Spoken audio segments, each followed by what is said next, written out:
Hello, everyone. Welcome. Welcome from good morning from New York, or at least the New York time zone. Good afternoon and good evening to those of you in other parts of the world. Thank you for joining us today on this breakout session of the SDG Business Forum. It's titled Business Leadership Toward a Food System Transformation. And for the next hour, we'll be introduced to the UN Food Systems Summit 2021, an ambitious program called by and hosted by UN Secretary General Antonio Guterres. We're thrilled to have top leadership of the Food Systems Summit today with us. We have special envoy for the summit, Dr. Agnes Kalabada, who should be joining any minute, who in her day job is president of AGRA, the Alliance for Green Revolution in Africa. We have Deputy Special Envoy for the summit, Dr. Martin Frick. And he, in his day job, hello Martin, is Senior Director of Policy and Programs for the UN, the United Nations Framework Convention on Climate Change. Make sure I get all three C's in there, UNFCCC. Anyway, my name is Gene Moses. I recently joined EFAD as a Senior Partnership Officer based in Washington, D.C. I'm leading our private sector partnership team in the Americas Liaison Office. More details about that later in the program. And on behalf of EFAD, I'd like to thank the UN Global Compact and the SDG Forum, Business Forum team for this opportunity. The EFAD team looks forward to working closely with you on the Food Systems Summit and other important issues going forward. After a few introductory remarks by me as your host and moderator, the session will hopefully begin with some opening remarks by Dr. Kalabada. If not, we'll go ahead and proceed to a brief presentation by Dr. Frick, who will show some slides along with his, as he outlines the process leading up to the Food Systems Summit next year. So we'll see how that goes after my comments, okay? Then we'll open the floor for reactions to the program and enable questions in the chat for a Q&A kind of program. I'll be mixing in some elements of our work at EFAD in the process. So we'll try to keep that more of a conversation as we get to that part, okay? So quickly, a few technical requirements now that we're all getting used to the virtual world of conferences and meetings. Okay, got it. Thanks, Martin. Okay, we're getting used to virtual meetings, virtual conferences. So these are probably more familiar to us by now. So we can expect participants to join in and out at various times. So I'll repeat this again as we start the Q&A, all right? So this webinar is being recorded and will be archived for future access. And by participating, you consent to the attendance and comments being recorded. To submit questions for the upcoming Q&A, please use the chat box to the right. Okay, and I have some colleagues who will capture and share your questions with me. So if you miss them, you can repost them and they'll keep those in the queue, okay? And above the chat box is a link to the Food Systems Summit page, as well as links to Twitter and Instagram handles. So I encourage you to open that page and bookmark it for future updates about the summit. And that way you can keep up as things move on. Okay, thank you, and good. Looks like the chat box is working great. All right, so before I turn it over to Martin, let me give you a quick introduction about EFAD. The International Fund for Agricultural Development is an international financial institution and specialized agency of the United Nations dedicated to eradicating poverty and hunger in rural areas of developing countries.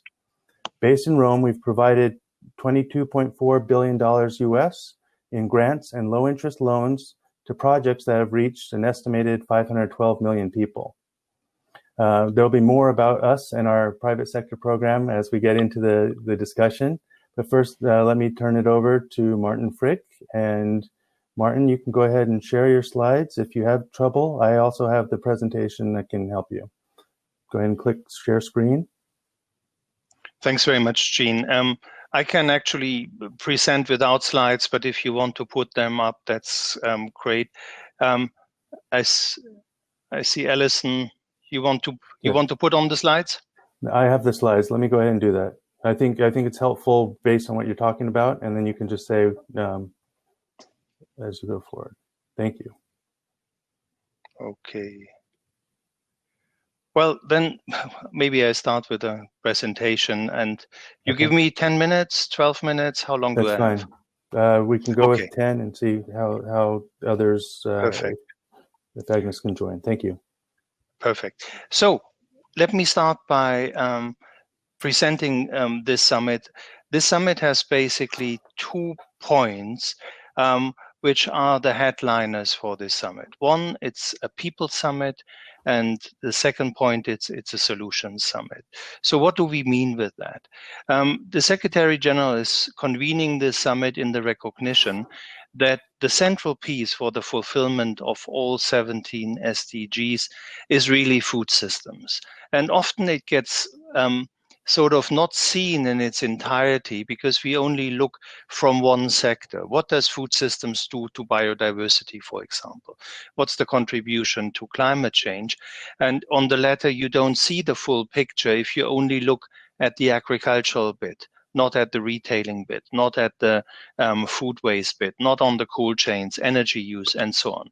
So there's a recognition that we need to look at food systems as a system, which means in governments, for example, that you need to translate that into an all of government approach, which we can only do if you address the heads of states. And that is exactly what we are doing next year in autumn, to have a summit on heads of state level. In order for it to be a people summit, we will be having a whole portfolio of different possibilities to reach out to a global constituencies. And I will present what these different ways are. First and foremost, we are talking about a summit, but the summit is really a 1-year engagement process that pretty much starts now. And the main elements of engaging people are the Food System Summit dialogues in countries, a network of champions, and 5 action tracks. And a support unit will be a scientific group and a group that brings all of the United Nations in. All of that led by an advisory committee in the hands of the Deputy Secretary General Amina Mohammed. Now, let me describe the different elements. The 5 action tracks are sort of the thinking machine of the summit. The 5 action tracks are: 1, on access to safe and nutritious food for all. Second is on change to sustainable diets and to sustainable consumption patterns. Number 3 is on nature positive production. Number 4 is on building livelihoods. And number 5 is on resilience. In these action tracks, we will be in a system that is highly representational, bring in the many different stakeholders of global society, coming from civil society, from the private sector, from academia, from consumer association, indigenous people, and so on and so forth. We want, and we just coming out of a meeting with the 5 chairs, we are working very hard to have these conversations not in silos, but horizontally integrated. And I think in this context, what's particularly interesting is that we will be engaging with private sector in all 5 of the action tracks, and that we will be looking into issues such as financing as a cross-cutting issue across the different action tracks.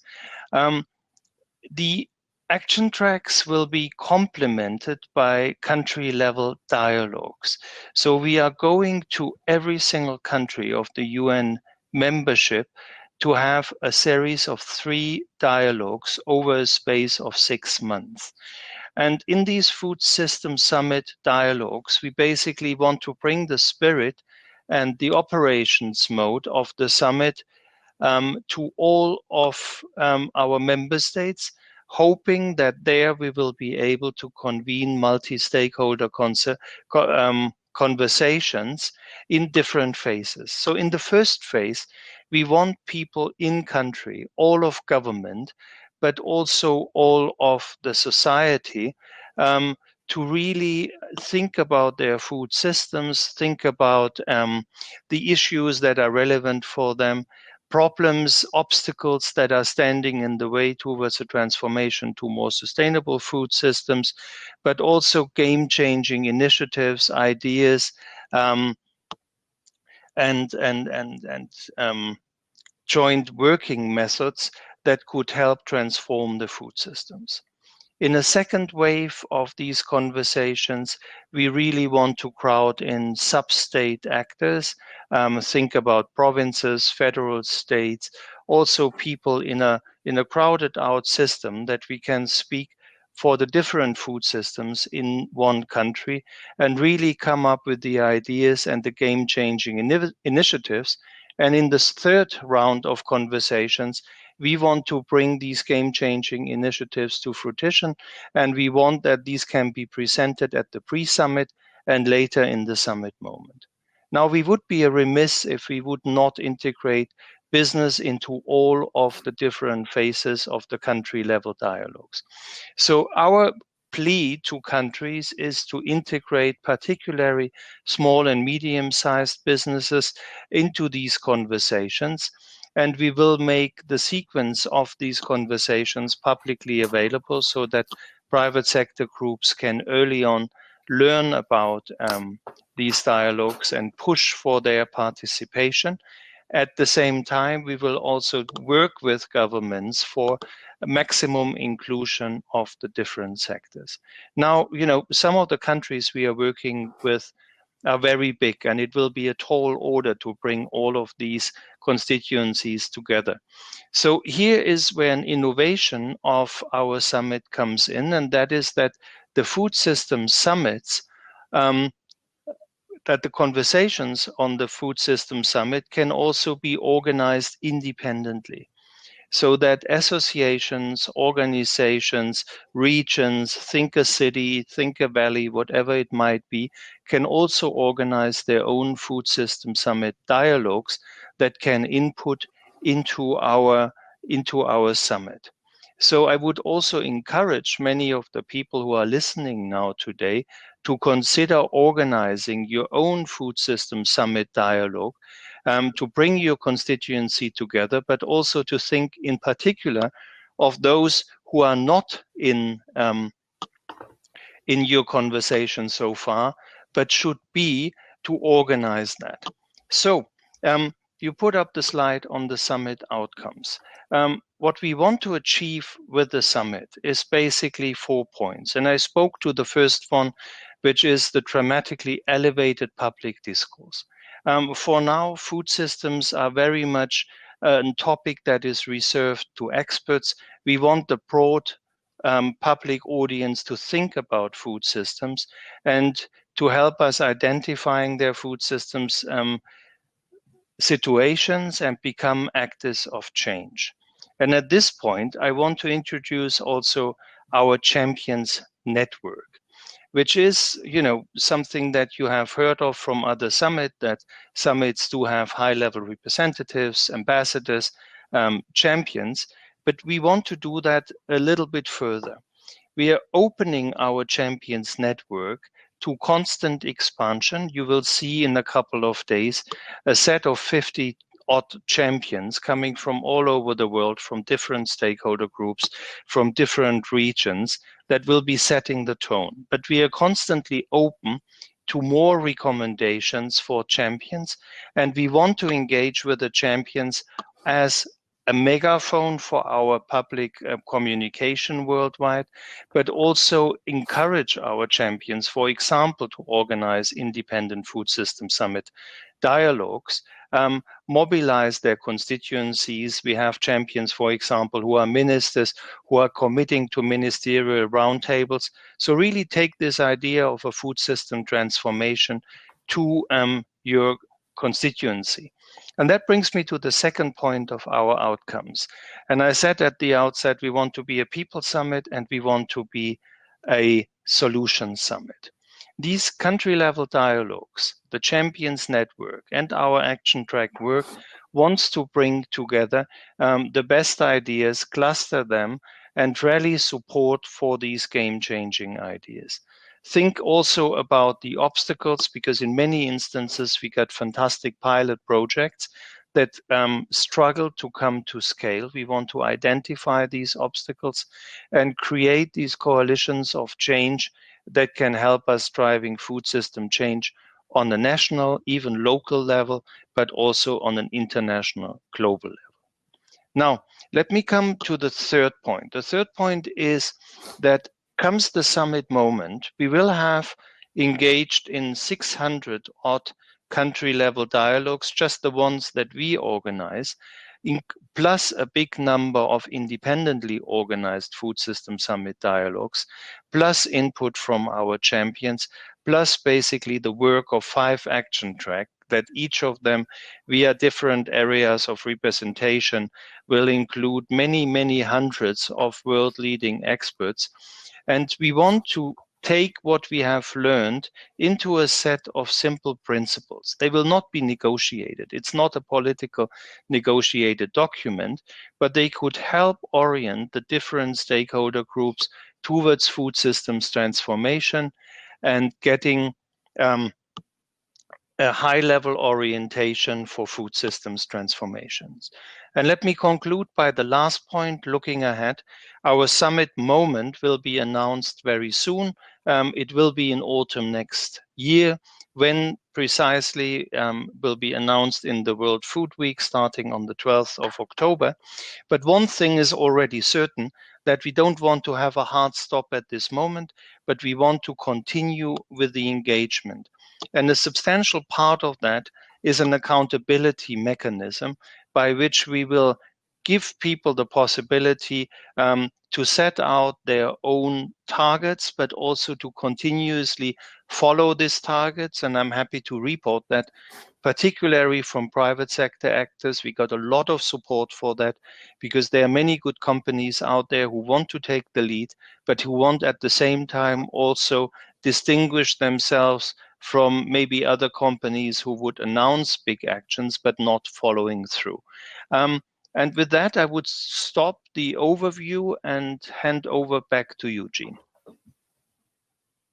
Great. Thank you, Martin. And we have the other slides if we do want to get back to that for next steps and other. Thank you there.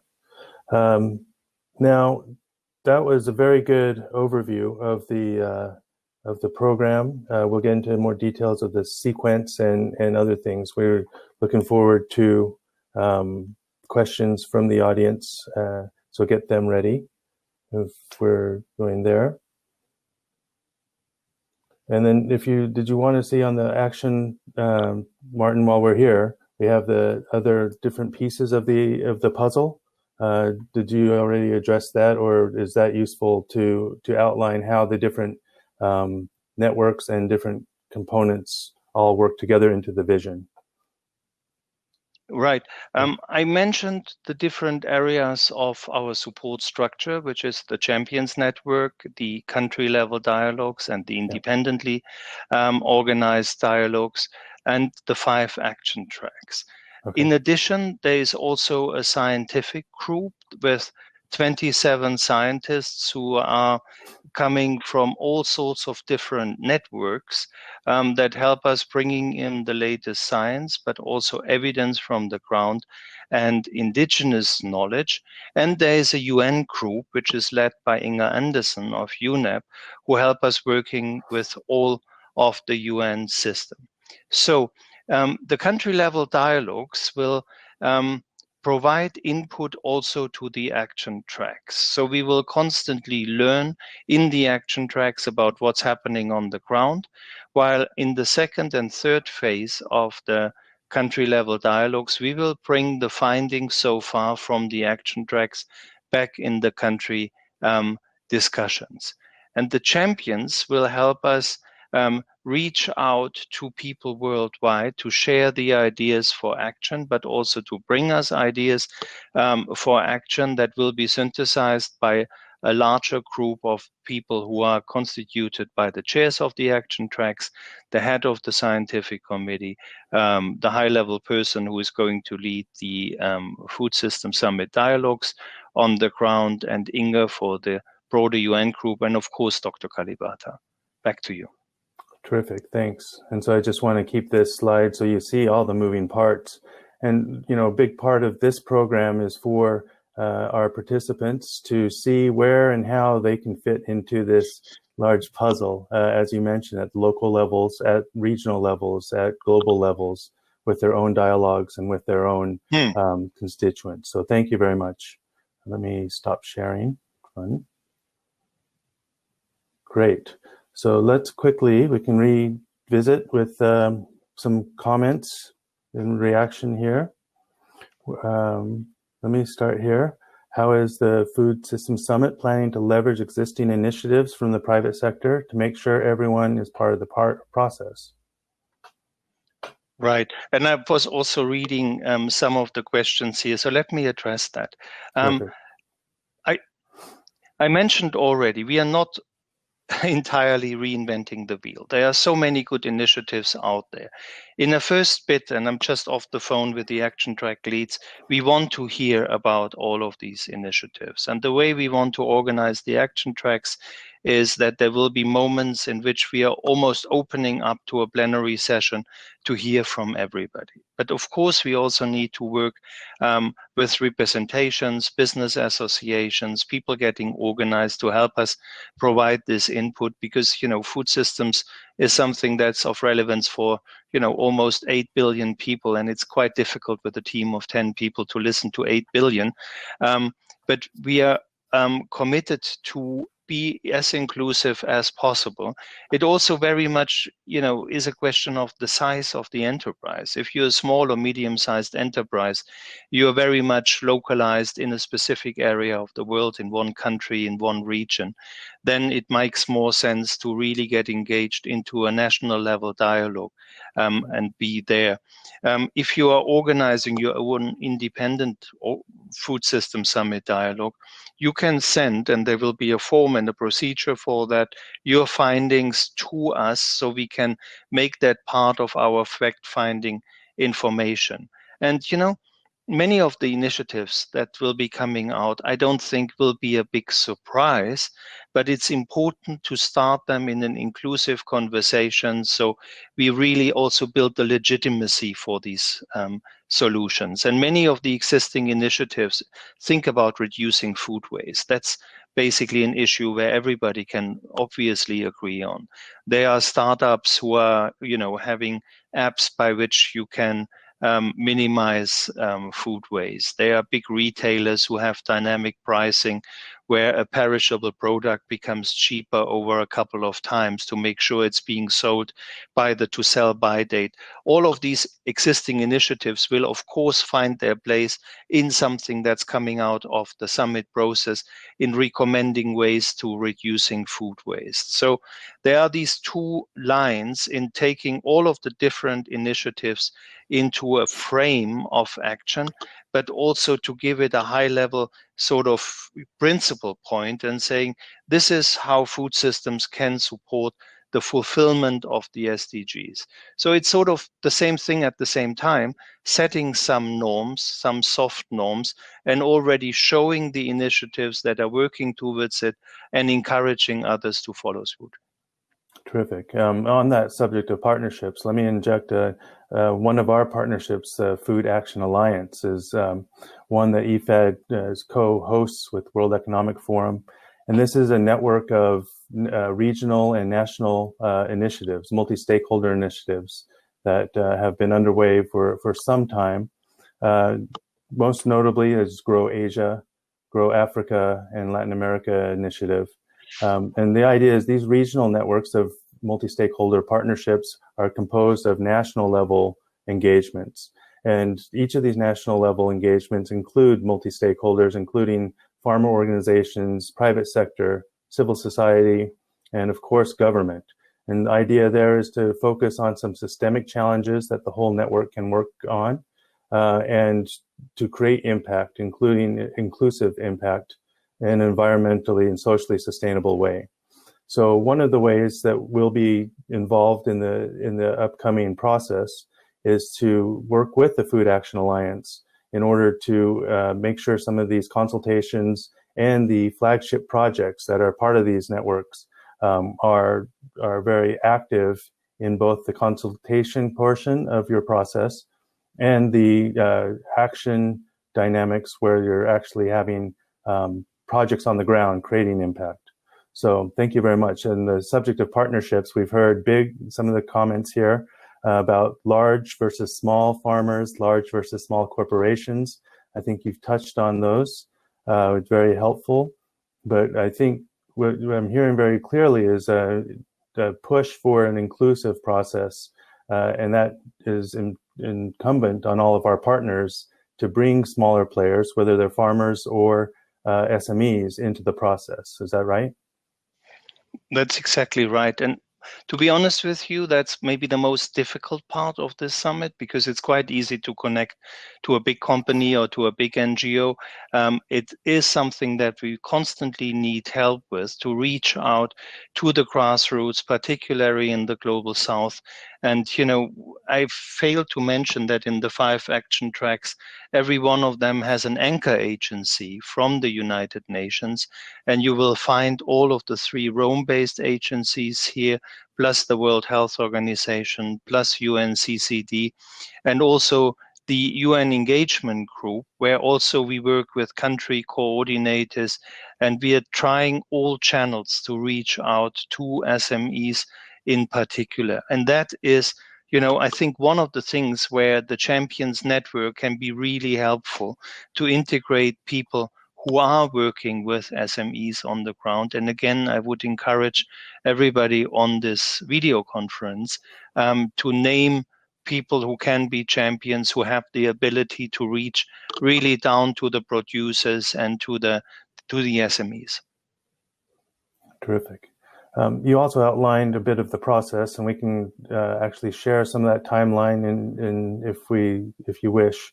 I want to remind people that above the chat box, we have a link to the Food Systems Summit website. Like I mentioned before, I encourage you to bookmark that for future updates, as well as the Food Systems Twitter and Instagram accounts. I see Martin has just posted his and Dr. Kalabata's Twitter feeds as well. So that's where I get my information, is the Food Systems Summit Twitter feed, and from Martin's Twitter feed. You can also link with my Twitter feed, which is I'm at Moses_agri. New question, Dr. Frick, can you tell us more about the system of follow-up and review? How will commitments and initiatives be monitored after the summit? Great question, Julie. That's an excellent question. And, this is work in progress. We are working, for example, with the World Benchmarking Alliance that is coming up with monitoring companies' performance against the SDGs. We are engaging very strongly with private sector. Alison is on this call that is basically led by her. And there is a strong desire for this accountability platform. We are building an online platform that can be a part of it, that can be a partnering exercise. And this is really also a bit of the work that will be coming out of the action tracks, which has now started and will have several phases. I mean, this is the first phase of the action tracks, in which you basically bring everybody in the tent and you listen out.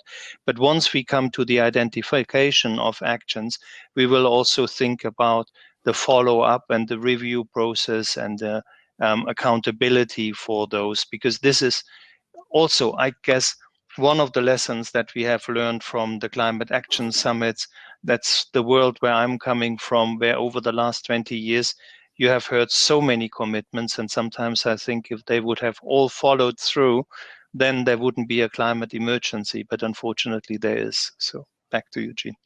Great point. And thank you, Alison Cairns. Her contact information is in the chat box here. And your mention as well about the private sector. Let me interject a little bit with IFAD's work in the private sector for the benefit of the audience here.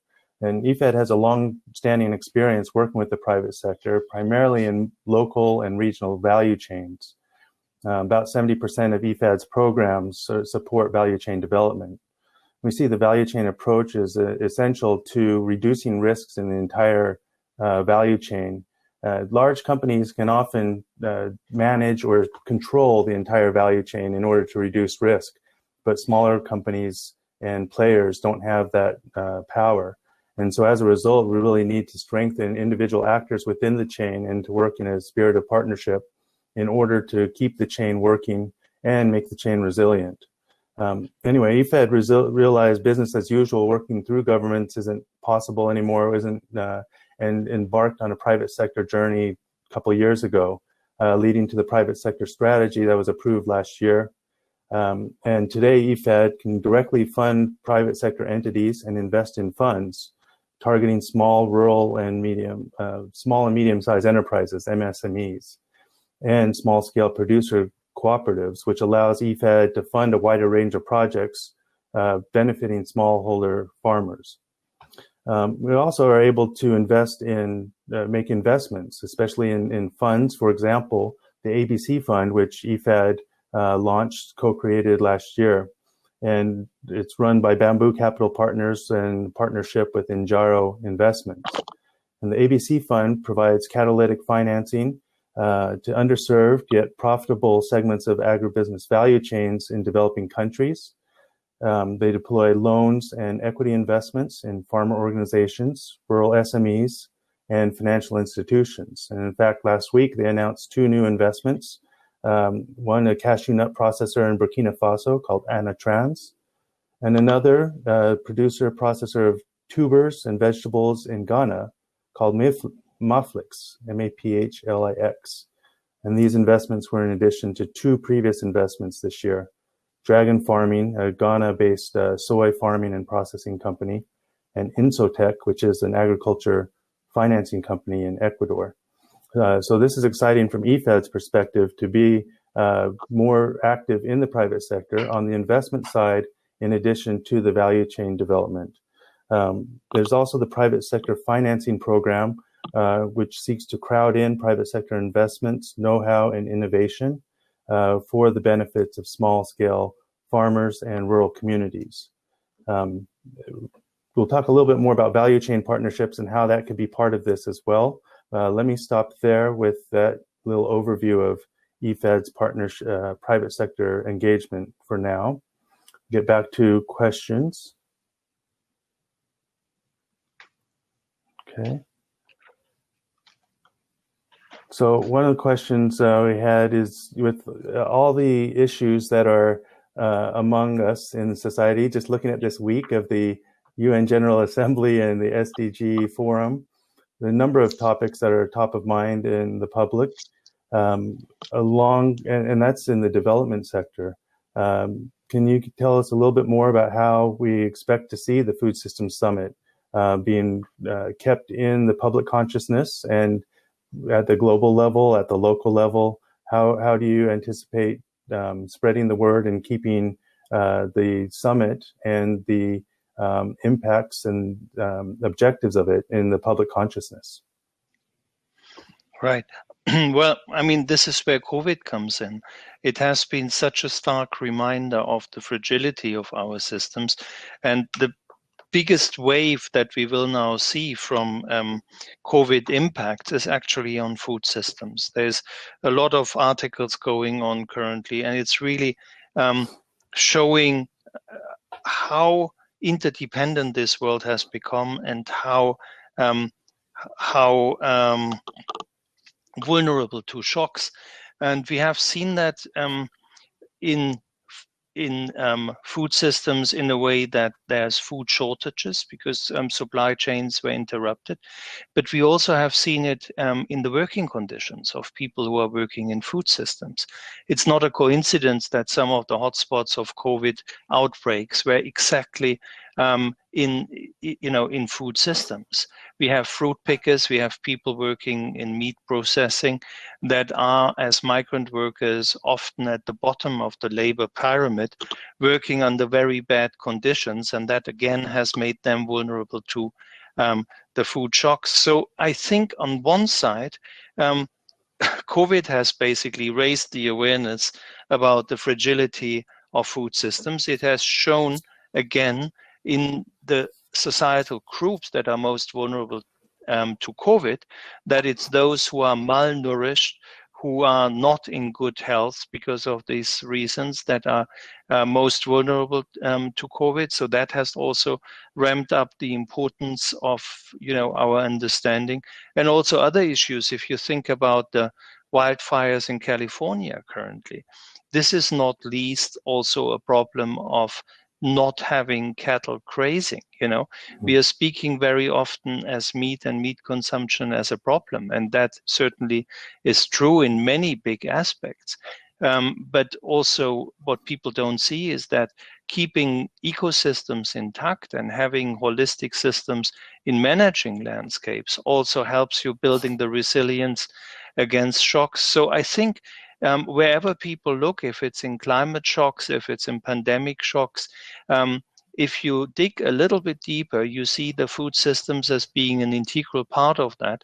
And, in the first presentation, I have presented that the first outcome we want to achieve with this summit is the way that people think and talk about food systems. And that's exactly the point. And we need to relate that to what is in people's mind, the impacts of climate change, the impacts of the pandemic, economic situations. I mean, if you look at trade tensions, these are mostly about food-related issues. Yeah. So that's exactly making the point for a systemic approach with the summit to say, well, food is more than, the farmer. While smallholder farmers need all of our support, but it's long, complicated, interdependent, and highly political systems that we really need to look into and look at the absurdities of these systems, such as, we always say we waste 30% of the global food. I think if we take in the post-harvest losses and, the losses on the transport, we will be even more in the realm of 35%. And now agriculture is an incredible energy-intensive industry. So 35% of the energy that goes into agriculture is actually being invested in food that is then ending up wasted. Yes. So we need this systemic conversation. Great. Thank you. Switching gears a little bit, we have a question about finance. You mentioned finance as a cross-cutting theme across all tracks. And do you see this coming from grants or investments? And what challenges do you see in mobilizing financing? How much is financing, as you mentioned, it's across all tracks, so to the extent there's a standalone area, or what are you asking of the financial community? Well, think of the action tracks like an onion with different rings. And in the inner heart of the onion, there will be in every single action track a dedicated person on finance, but there will be also horizontally a person who is sort of getting this finance group together. Now the question, will that be coming from grants or will that be coming from loans? I think what we need to do is to look into innovative finance models. We need to look into blending of public and private finance. We need to look into risk minimization tools and to make the unfundable fundable. And I think there are innovations out there like blockchain, for example, or other fintech innovations where we need to see how do we get the finance to innovations? What are the missing bits here? And that's again a very broad space. It's not just about the Green Climate Fund or the JEF or financing instruments that IFAD has. It's also questions about remittances, about giving possibilities for small people to save money for their children and at the same time invest in the future of their children. Crowdfunding, participation also of private sector in the sense that if you go for land restoration, for example, that people who are restoring their land have a certain security that their produce is being absorbed by the market to a specific price. So again, this calls for breaking out of the traditional silos and look at the issue with a broad lens on and trying to fix it in this systemic interdependence. That's great. I think building on what you just said, I think there's an important role for especially development finance institutions, including IFAD. I just came to IFAD after 14 years at IFC, and I really believe that development impact, along with financial sustainability, is so important.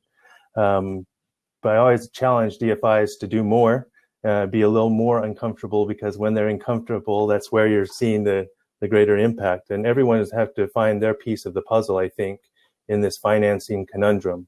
There's long, held assumption that agriculture is more risky, and there's certain elements that are riskier than others. This comes back to what I was talking about de-risking the value chain to make all the players in the system more investable. And as you mentioned, seeing this COVID crisis, the marginalized and the poor, the disconnected are the most vulnerable and have been most affected. So I think one of the challenges for the financial community is how to get the financing and the ripple effect to reach the most vulnerable. And this will impact the resilience and the opportunity to build back better. I see a question here from Jordana. How can stakeholders step forward as champions? And what do you see as a champion's key role? Great question. And I think you highlighted some of the champions, or at least the UN agencies within each track, but more broadly, the champions and the champions network and the others. How can someone step forward to sign up for that? Well, we are open for nominations. Alison has shared her email address in the chat. If you think that someone would be a great champion, it's enough to write us a little email and maybe, a paragraph on why this person is great. And we will be expanding the champions wave after wave. So what champions are doing, there are a couple of things that they will have in common. It's mainly the communication piece, activating their networks. And that's a big one, because we want to have the different stakeholders in the different conversations in country, in the independent food systems dialogues. And it takes a big network to actually get the message out. If we post that on our website, how many people wouldn't even know that this website exists, and sometimes you don't know what you're looking for until somebody tells you. So that's a big function of the champion. But then we are having examples, which, I cannot share yet because we're going live with them. But, a minister who says, I want to have a ministerial roundtable and bring stakeholders together and talk about these issues. Or an NGO that says there are bioregions that we want to bring together. Think about the Sahelian drylands, for example, as a bioregion. And I want to take that as a champion on my shoulders to organize that. Or, I'm working with a network of chefs and, celebrity chefs that everybody knows are committing to source local food and do things to support the champions. The beauty of a network is that it will be as colorful and as differentiated as the world is, and so there are many different things that people can do. We have a champion, for example, coming from the IT industry and say, well, so how can I help? And I see that one of the bottlenecks for agricultural development is extension services. So if we can work with the digital industry to help us pushing out information to farmers using technology that's also compatible with old smartphones or old GSM phones, which many, farmers would have, that kind of help. So, we're also listening to our champions and saying, this is what we want. How can you help us? And so we expect a lot from our champions network. That sounds great. It sounds like, encouraging all of your champions and really all the engagement that we're talking about here, people to build to their strengths, see what they can contribute, both, in a committed way as part of their core operations, and also expand and leverage the networks they have to be able to create the impact that we're trying to do with this process. We've just got a question here. How can the business associations, it's kind of a good follow-up here, what you were just talking about, how can business associations that work in support of UN mandates, e.g. Business Council for the UN, best support the summit next year? And so this is, like you were talking about with champions, but specifically business associations. Right. I think Alison is also coming in this conversation, because that's spot on the topic for Alison, who is managing our private sector engagement. Let me just say so far that one, by activating all of your members and having them actively part of the discussion, and B, also by being part of sort of a private sector outreach group that we are having to help us crowding in people who can represent larger business community into the action tracks to be globally part of the conversation. That's basically the two lines there. And again, a good business leader can certainly be a good champion. Terrific. Terrific. And I encourage everyone who's involved with specific associations, to raise and share the banner of the Food Systems Summit with your groups, certainly with your membership that you already have, but also reach out and use this opportunity to raise the issues of the food system with your business associations, even those that are outside what we would traditionally consider the food and agriculture companies. Martin raised the example of the telecom company or the technology company, and this is an opportunity to put more members, more friends under the net, under the tent. Question here, Dr. Frick, you just spoke about bottlenecks. How can innovative thinking approaches be actively used to transform food systems? I think that's a great point, but including not just technology, but actual, processes and soft innovation often missed in the innovation dialogue. Right. I give you one example, which is sort of my pet thing since many years, just because I believe there's so much potential in that. We know that good farming improves soil, and we know that better soils have a higher content of soil organic carbon. Now, amongst many, many beautiful things that a higher content of soil organic carbon does, like better fertility, better biodiversity, and better water retention quality, it's also something that very much resonates with the national climate plans of so many industrialized countries, and is also something that's on top of the agenda of so many CEOs to reduce the footprint, the carbon footprint. And as companies are going down, they're not going down fast enough. So there is a need to offset. Now, this is a wonderful example for a systems approach and how we can support innovation, because it's a political piece. Often the discussion around that is completely wrong by saying there are OECD countries who want to impose their carbon balance on developing countries. Well, if you get it right, it's the opposite. Mm-hmm. It's basically a possibility for farmers in developing countries to make a bit of extra money that can really help getting them into food systems transformations. So how do you get this demand for carbon offsets worth billions of dollars to a lady who is a sub-Saharan African farmer and has maybe a plot of land the size of half of a tennis court? How do you do that? Now, one bit is science. You need to monitor the soil organic carbon. That is something that was until now a wet process.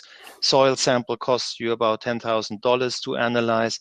There is new innovative science out there that you can do that with infrared response. So people can go in the field. I've seen a prototype. It looks like a Star Wars laser gun kind of thing, and you can tell how much carbon is in the soil. There is satellite imagery, where we have a new series of satellites going online now, the Sentinel series of the EU, that have higher resolution than ever, and they have infrared sensors, which are necessary for that. So slowly there is a system emerging by which you can remotely, very precisely say, this plot of land has actually performed. There is a bit of modeling work where we have slowly enough evidence that we can say, on that geographical area, if you do this and that intervention, it typically sequesters X amount of carbon per acre, which is another piece of information. Then you're talking about big money, so corruption and inefficiency, of course, are big dangers. But this is where blockchain technology can come in. If you geotag a smartphone and you identify that with a piece of land, in the end, you can funnel the $75 or how much it is to an individual farmer. So for that vision to become a reality, you need many different stakeholder groups. You need the scientists, you need the space companies, you need the big companies who would be buying offset. You need the governments to ensure the regulatory framework for that. You need the mobile providers to ensure that there is a bit of digital identity, because mind you, many of the people we are talking about do not have a passport. So their only possibility to identify them is actually their mobile number. And putting these pieces together is something that we really hope can be triggered by this Food Systems Summit, which is, and I can't say that often enough, a systems summit and not just a food summit. So I hope this helps clarifying, and I hope that other bashing ideas are coming out of our engagement process. That's a terrific response. I mean, it just goes to show you how innovation can come from so many different elements. We started a little bit late, so just letting everyone know we have about 5 minutes left. And while there's other things, I'm going to go ahead and put up the timeline slide again. If you can just re-emphasize a few of the elements with the timeline, just to make sure people are up to date on what next steps and how we can engage with people in the near future, along with the whole process over the year. We have the phases. Right. And so I need the different glasses because it's really small. I'm sorry. And we also have the really, really small one in case that's the more detailed version, but I'm going to go back to the general timeline. So you have, because this detailed one includes key events to leverage, including, EAT Forum, G20, Committee on Food Security, and WEF events, a number of, World Bank events, other types of milestone type of events. It goes to show you that there's a lot of steps in the process, but I think if I go back to the more general timeline, as people look forward to the summit in about a year from now, then you see how this process evolves has already begun and then continues to evolve over the next year. Go ahead. Yeah, I mean, what this slide basically says is we are now in the phase where the action tracks will be soon having their first meetings, where they crowd in all different of constituencies. And that is the listening exercise, and it's symbolized by, being rather wide, because we want to hear from a lot of people. In tandem, the food systems dialogues will be going online by late October, beginning of November, so this process starts. And then there is a distillation exercise by which we want to identify the game-changing ideas, the obstacles, the main lines of engagement, and bringing more and more engagement into these points. And there will be a pre-summit, which is about 6 months prior to the summit, and the summit moment will be announced on the 12th of October. It will be in autumn next year, so expect that the pre-summit might be around May. And at this moment in time, we would actually be pretty precise with 2 to 3 key action areas per action track and give people possibility to rally around that. And, by the pre-summit moment, this should be on both sides already quite clear that, here are 12 sort of high-level principles that come to support food systems transformation. And here's a whole set of global and also national engagements that are helping us to turn that around and to bring that into the summit.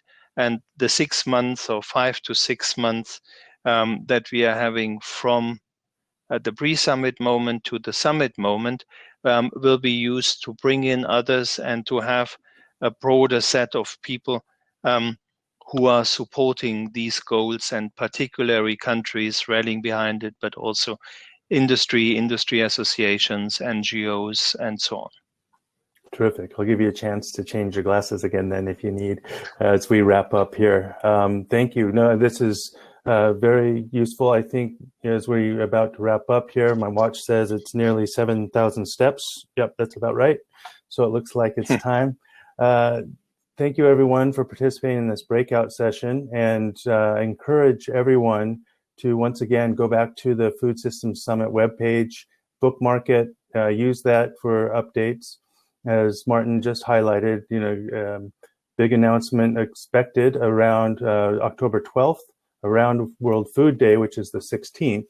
But in order to set a date for next year, and as Martin mentioned, the pre-summit about 6 months prior to that. So there's lots of ways to get engaged. We got great questions today about champions, about financing, about big versus large farmers, big versus large companies, big versus large organizations, both in the food system and outside the food system, how you can be engaged, how you can be involved.